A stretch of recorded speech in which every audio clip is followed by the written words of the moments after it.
টিউশনকে ফাঁকি দিয়ে তিস্তা নদীতে স্নান করতে যাওয়াই কাল হলো এক নাবালকের। শোকের ছায়া নেমেছে পরিবারে। বাবা মায়ের আদরের সন্তান ছিলেন ওই নাবালক। দুদিন কেটে গেলেও নিখোঁজ ছেলের খোঁজ না পাওয়ায় কান্নায় ভেঙে পড়েছে পরিবারটি।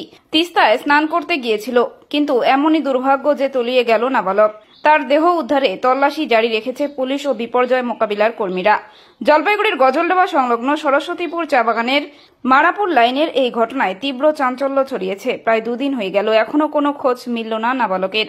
শোকের ছায়া নেমে এসেছে নিখোঁজ নাবালকের পরিবারে। জানা গিয়েছে, ওই নাবালকের বাড়ি রাজগঞ্জের মান্তাদারি গ্রাম পঞ্চায়েতের প্রধানপাড়া এলাকায়। রবিবার টিউশনের নাম করে ওই নাবালক সহ তার আরও দুই সহপাঠী বাড়ি থেকে বেরিয়েছিল, কিন্তু টিউশনের বদলে তিনজন দুপুরে সরস্বতী চা বাগানে তিস্তায় স্নান করতে যায়।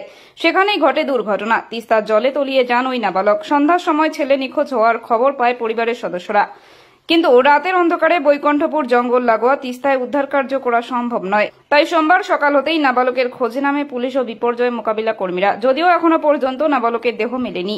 ঘটনায় শোকের ছায়া নেমে এসেছে নাবালকের পরিবারে। ছেলেকে সুস্থ অবস্থায় ফিরে পাওয়ার অপেক্ষায় তার মা বাবা।